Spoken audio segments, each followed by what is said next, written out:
Oaxaca está al límite. Líderes de la Coordinadora Nacional de Trabajadores de la Educación se reunirán este miércoles con el secretario de Gobierno de México en busca de una salida al conflicto y las movilizaciones que el magisterio mantiene en el sur del país.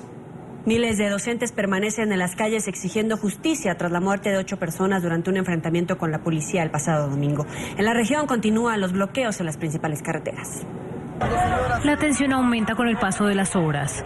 Los maestros de la Coordinadora Nacional de Trabajadores de la Educación permanecen en las calles. Su objetivo, rechazar la muerte de 8 personas el pasado domingo durante enfrentamientos con la policía tras una manifestación en el estado de Oaxaca. Además, exigir la liberación de 2 de sus líderes y un diálogo con el gobierno sobre la reforma educativa. El gobierno ha advertido que no negociará la puesta en práctica de la reforma. La reforma educativa es un proceso que continúa y que no se va a detener. Sin embargo, la administración de Enrique Peña Nieto abrió la puerta a un diálogo que permita el regreso a la tranquilidad en las regiones del país donde el magisterio mantiene la protesta. Este miércoles, líderes del CNTE se reunirán en Ciudad de México con el secretario de Gobernación. Tener un primer acercamiento y distender las condiciones que existen en Oaxaca, particularmente en Oaxaca, y es un diálogo en ese sentido de corte político, no será un diálogo educativo. En este diálogo no se abordarán temas en materia de educación. Tras los hechos del fin de semana en los que están involucrados fuerzas policiales, organizaciones defensoras de derechos humanos exigen a las autoridades una investigación exhaustiva respecto al uso excesivo de la fuerza por parte de los policías que reprimieron la protesta.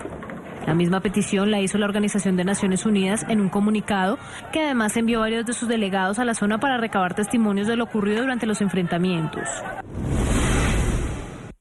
La ONU Derechos Humanos llama a las autoridades a investigar de forma independiente, pronta, exhaustiva e imparcial los hechos suscitados, a deslindar las responsabilidades y a atender y reparar adecuadamente a las víctimas. Asimismo, exhorta a las autoridades a garantizar el pleno acceso a la asistencia médica requerida por todas las personas heridas. Según reportaron las autoridades, pese al llamado al diálogo, el magisterio mantuvo bloqueos en las principales carreteras del estado.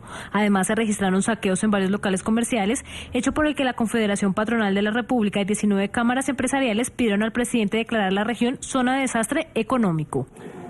Contacto en Ciudad de México con el padre Alejandro Solalinde, es fundador de la Casa de Migrantes de Oaxaca, Hermanos en el Camino, y quien será uno de los mediadores entre el gobierno y los maestros en este conflicto, en estas negociaciones que van a comenzar este día miércoles. Padre, como siempre, un gusto saludarlo, gracias por atendernos.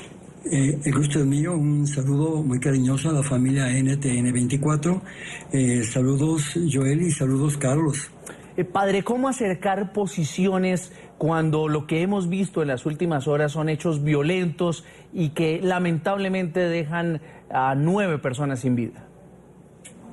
Bueno, hay un clamor general que exige un diálogo. Se han pronunciado algunos jerarcas de la Iglesia Católica, la Comisión Nacional de Derechos Humanos, varias personas exigiendo el diálogo. La verdad es que la coordinadora piensa tener ese diálogo.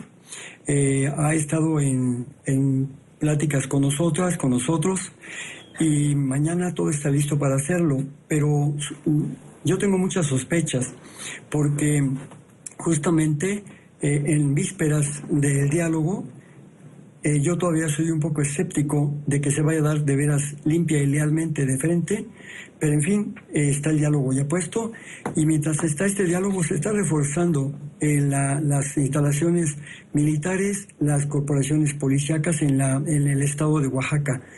Y no me gusta estos grupos de vándalos que han aparecido, porque son ajenos al magisterio y han aparecido justamente para vandalizar, para criminalizar a la lucha magisterial. Eso ha pasado y no son buenos augurios el hecho de que esté pasando esto en vísperas. Y también nos hemos enterado que parece que hay por lo menos una comisión paralela a la nuestra que hemos estado acordando con los profesores.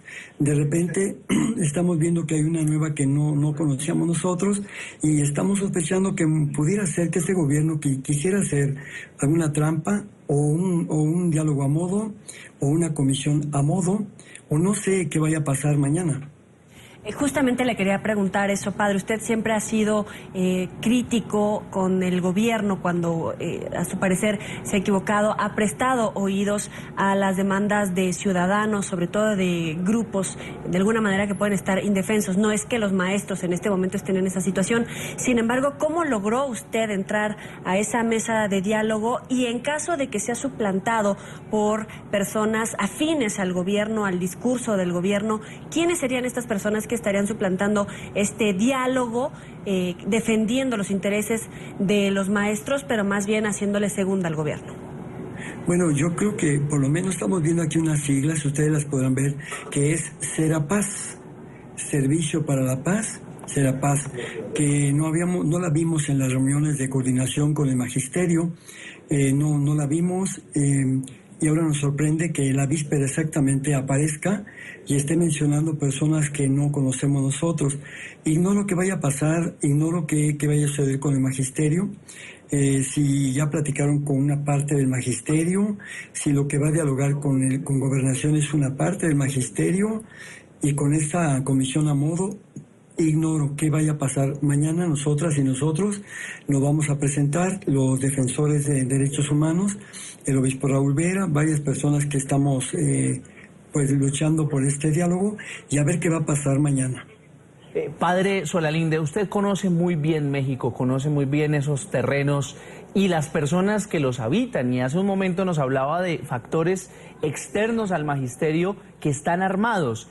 ¿Quiénes están interesados en imponer el terror, la zozobra en medio de las manifestaciones que hacen los maestros en busca de una modificación a esa reforma educativa y que lamentablemente han terminado en esa violencia? ¿Quiénes son esas personas que no sabemos, que no vemos, que parecen que están en las montañas pero que disparan contra los manifestantes? No es que no es nada extraño. Yo creo que es una estrategia de Estado, porque si ustedes se fijan, todos estos grupos de vándalos pueden describir cuántos son, cómo vienen encapuchados, pueden ir describiendo los daños que hacen y nunca los detienen.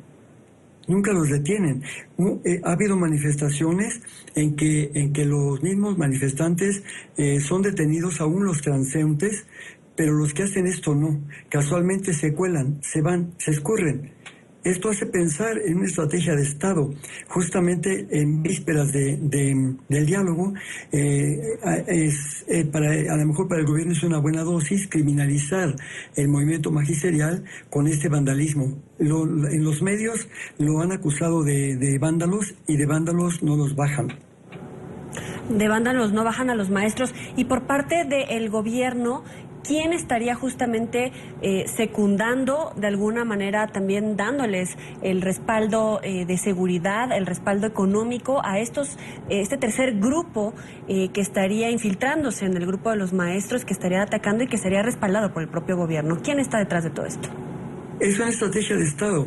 Yo le voy a comentar algo. Mire, exactamente el primer día que entra Enrique Peña Nieto al gobierno, ese mismo día, el 1 de diciembre de 2012, empiezan a entrar en acción estos grupos. Estos grupos ya no se veían hace muchos años.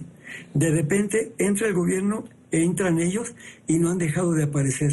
Aparecen recurrentemente haciendo todo esto. Y los maestros de ellos al menos, no acostumbran a hacer esas cosas de campuchadas.